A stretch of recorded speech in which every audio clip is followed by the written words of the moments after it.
Welcome to the Book Recap Show. Today, my dear friend, we step into the misty, rain-soaked town of Forks through the pages of Stephenie Meyer's Twilight. It is a story of first love, fragile, dangerous, yet unforgettable. A love so powerful it dares to bloom where it should never exist. Stay with me until the end, and you'll discover why this tale of longing, trust, and sacrifice has captured the hearts of millions around the world.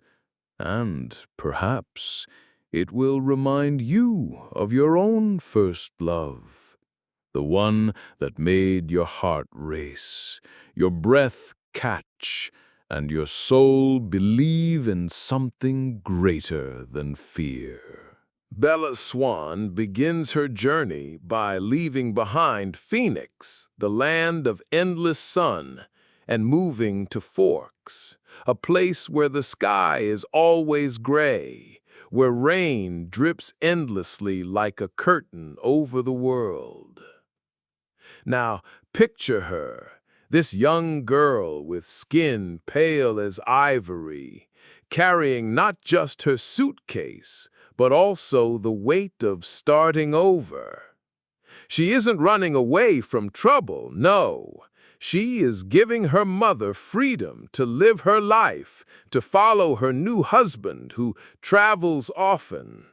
And so Bella sacrifices her own comfort, whispering to herself, "I'll be fine. I'll make this work." When she arrives, her father Charlie greets her with quiet love.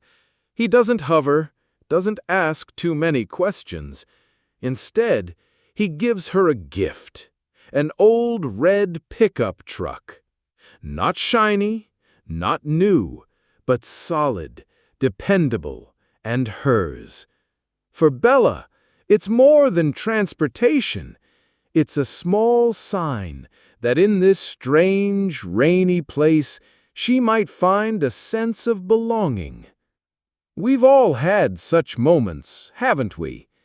Walking into the unknown, afraid we won't fit in, yet hoping for some small kindness that makes the world a little less lonely. Forks High School is small.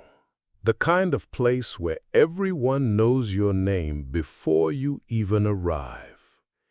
Bella is the curiosity of the week, whispers following her down the hallways. But it isn't the students that capture her attention. It happens in the cafeteria. Across the room, seated together at a table apart from everyone else, are 5 students unlike any she's ever seen. The Cullens. They are beautiful, achingly so. Their skin pale as marble, their features perfect, their movements graceful beyond ordinary human measure. They do not eat. They do not laugh with others. They remain a mystery, surrounded by an invisible wall of silence. Bella cannot look away, and among them, one face seizes her heart. Edward Cullen. His eyes, dark and deep, meet hers for only a fleeting moment, but it is enough. In that instant, she feels something awaken. "Who is he?" Bella whispers to a girl beside her. "That's Edward Cullen," comes the answer, half awe, half resentment. "But don't bother, he doesn't date anyone. No girl here is good enough for him." Ah, young love begins often with just a glance, doesn't it? A look across a crowded room, a spark that makes the world tilt ever so slightly. At first, Edward seems to want nothing to do with Bella. In biology class, he sits beside her, his body tense, his jaw clenched, as if even her presence pains him. He glares, then disappears for days, leaving her confused and hurt. Bella wonders, what did I do? Why does he hate me so? And then, one ordinary morning, life changes. A van skids across the icy school parking lot, spinning toward Bella with crushing force. In an instant, Edward is there, faster than any human could move. His hands, cold as stone, stop the van as if it were a toy. Bella is left trembling, staring up at him. You stopped it," she whispers. Edward's eyes darken. "No one will believe you," he murmurs. "This, my dear friend, is the moment when love and danger become inseparable. For Bella, Edward is not just a boy. He is a mystery that cannot be ignored. She feels drawn even when her mind whispers warnings. That is the way of love sometimes. It defies logic, leaving only the pull of the heart. Slowly, reluctantly, Edward lets down his guard. One day, in the forest, Bella confronts him. "I know what you are," she whispers. He looks at her, eyes burning with both fear and longing. He says, "Say it." Her voice trembles. "Vampire." And yet she does not run. She does not scream. Instead, she steps closer. "I don't care," she says softly. "I'd rather be with you, even if it's dangerous, than live without you." Edward shakes his head, torn between desire and fear. "You don't know what you're asking, Bella. I'm the world's most dangerous predator. I've killed before. Everything about me draws you in. My voice, my face, even my scent. And still you stay." And she smiles gently.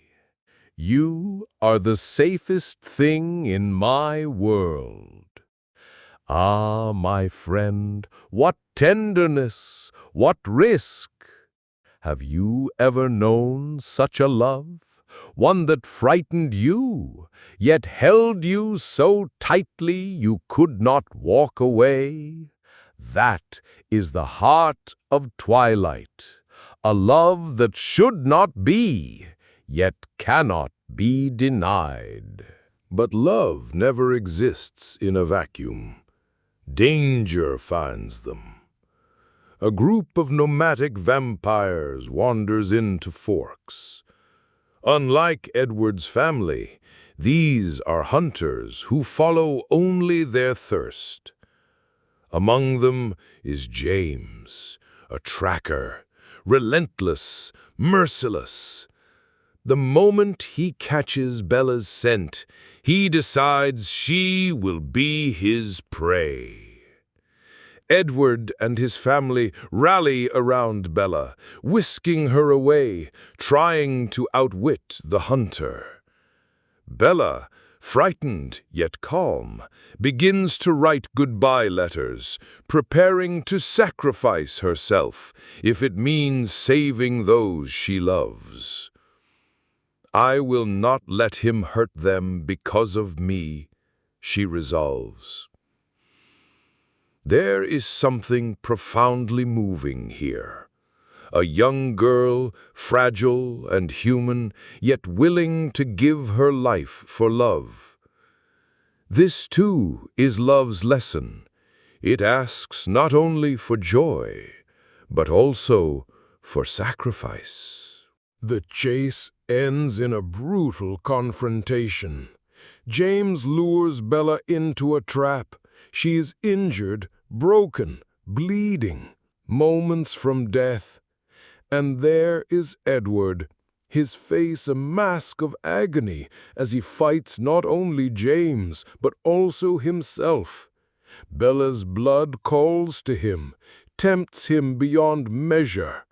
To save her, he must draw out the poison, but in doing so, he risks losing control, draining the very life he longs to protect. He trembles, torn between hunger and love. But at last, love triumphs. He stops in time, saving Bella's life, proving that his heart, though it beats differently, is stronger than his thirst. Bella, weak and broken, looks into his eyes and whispers, "I'm here because of you." This moment, my friend, is not just the climax of the story. It is the climax of trust. To love is to place your life, your heart, into another's hands, even when it could destroy you. When the danger passes, Bella lies in a hospital bed. Edward sits beside her, weary but devoted. She dreams not of leaving him, but of staying with him forever. "Turn me," she begs, "make me like you." But Edward shakes his head, his voice heavy with sorrow. "I will not take away your soul." And so the story closes, not with perfect safety, but with longing.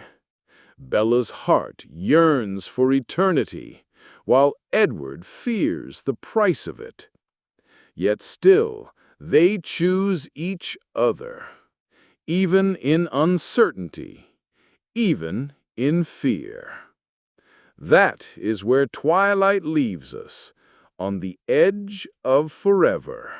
My dear friend, Twilight is more than just a tale of vampires and high school hallways. It is a story about love in its rawest form.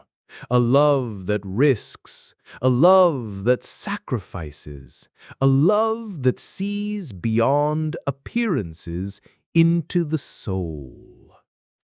It whispers to us that sometimes the greatest dangers are not meant to drive us away, but to show us the depth of our devotion.